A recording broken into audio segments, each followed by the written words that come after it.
What was the meaning of Jesus walking on water? The phrase "to walk on water" is usually made in reference to an impossible feat or insurmountable task. Like many other metaphors, this saying comes from an amazing Bible story. The story of Jesus walking on water is just one of his numerous miracles. The Son of God is known for turning water into wine, exorcising demons from the possessed, healing the sick, and resurrecting the dead. The miracle of Jesus walking on the water is recorded in the Gospels of Matthew, Mark, and John. It took place after his miraculous feeding of the 5,000 with only 5 loaves of bread and 2 fish, Matthew 14:17. But it was the miracle of Jesus walking on the water that, more than any other, convinced Jesus' disciples that he was indeed the Son of God, Matthew 14:32-33. The story unfolds at the Sea of Galilee, which lies in the lower portion of the Jordan Valley in a mountain range that rises to 4,000 feet above sea level. The lake itself is 700 feet below the Mediterranean Sea. One of the more noteworthy aspects of this body of water is that it is greatly susceptible to sudden, and extremely violent storms.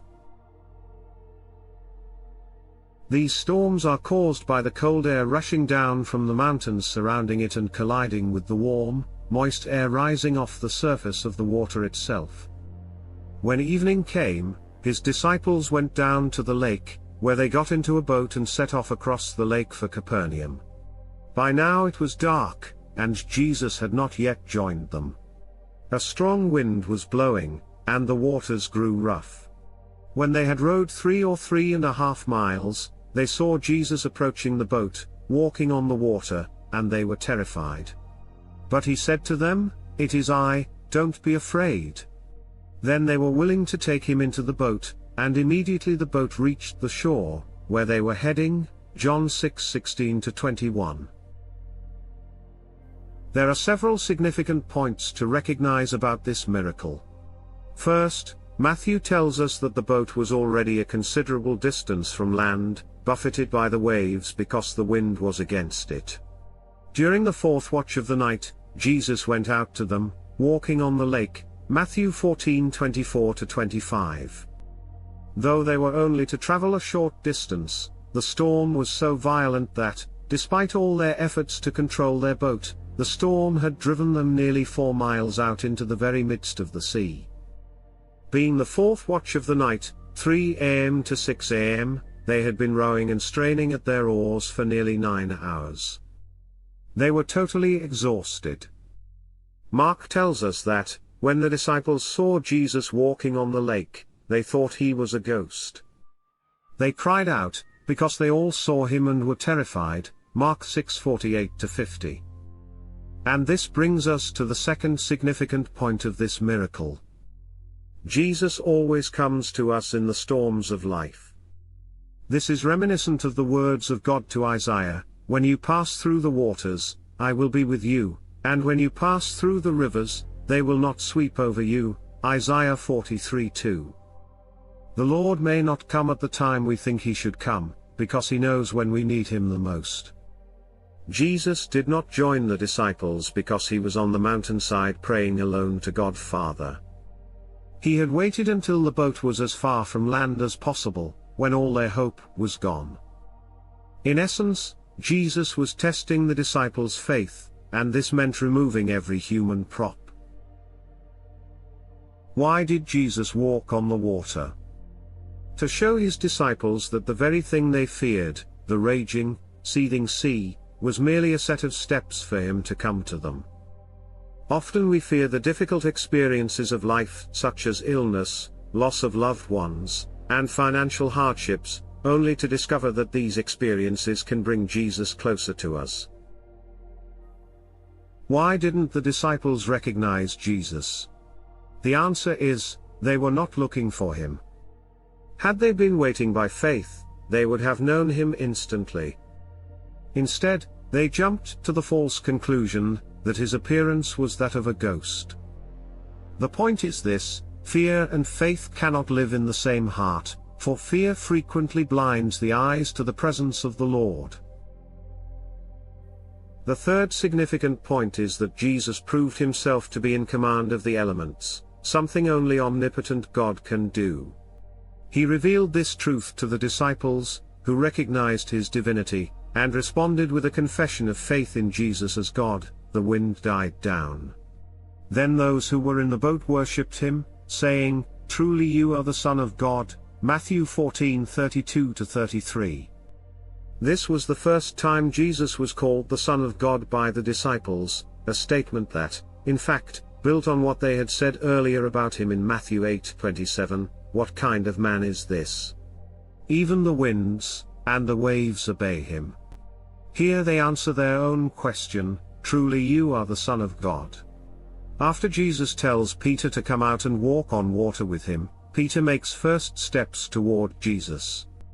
But as soon as Peter took his eyes off of Jesus, and focused on the wind and waves, fear and doubt overwhelmed him, and he started to sink. Jesus reached out, saving Peter before he sank, and rebuked him for having little faith. Once Jesus boarded the ship, the strong wind suddenly came to a stop, and they were able to arrive safely at their destination. The story of Peter walking on water teaches us to have faith in tasks that seem insurmountable. This is true whether it's something related to faith, or just everyday life. If we believe and stay focused, we can accomplish anything. This story teaches us to follow Jesus' commands with strong faith. Jesus would never put us in harm's way. We must trust the word of Christ and what he asks of us. Jesus will never ask more of us than we are capable of giving. However, once our faith wavers, just as Peter's faith in Jesus' ability to save him, we begin to sink. If Peter's faith remained strong, and he concentrated on each individual step, instead of the distractions around him, he would have not gone under the water. Sometimes it's difficult to see life's big picture, and this may cause our faith to falter. But if we take things each day as they arrive, everything becomes more manageable. As we encounter each day, and the new obstacles presented within, we must keep our eyes on Jesus. This is true, even when life feels like a storm. If we keep our faith strong, Jesus will never let us fail. He is always with us during the storms of life.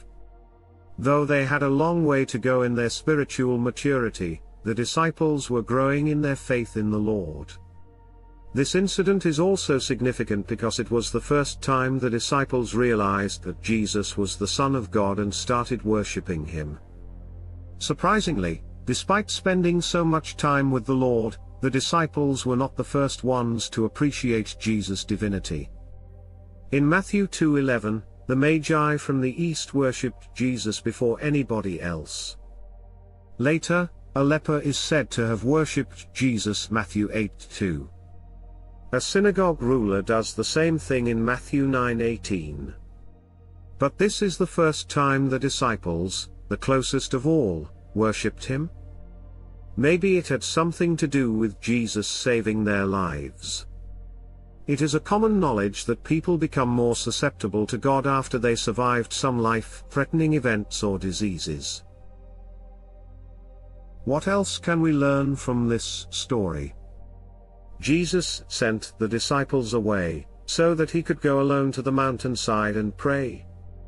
Even with his busy schedule, Jesus made spending time with God a top priority. The story reminds Christians of the importance of setting aside room for God. Even though the disciples had been with Jesus for a long time, they didn't recognize him as he approached in the storm. The story reminds Christians that they may not recognize the Lord when he comes to them in the middle of their own personal storms. At times of despair we may feel abandoned and forget that our Lord is omniscient, omnipotent and omnipresent. He watches and hears us, and is ready to come to our rescue. Peter did not begin to sink until he started looking around at the storm. For Christians, the lesson is that when they take their eyes off Jesus, and focus on their difficult circumstances, they begin to sink under the weight of their problems. If we cry out to Jesus in faith, he will catch us by the hand, and raise us above seemingly impossible surroundings. When he left the boat, Peter started with good intentions, but his faith faltered again. We are only humans, with our doubts and trepidations. Nevertheless, Peter's leap of faith did not end in failure. Even in his fear, he cried out to the Lord, knowing that Jesus was the only one who could help. Peter's experience reminds Christians that a lapse of faith is merely a lapse, and that the Lord is still there for believers when they call for him, even if they failed badly. When Jesus climbed into the boat, the storm ceased. Believers can rest assured that when they have Jesus in their boat, they can not only weather any tempest, but even walk on water, with the Almighty Lord by their side.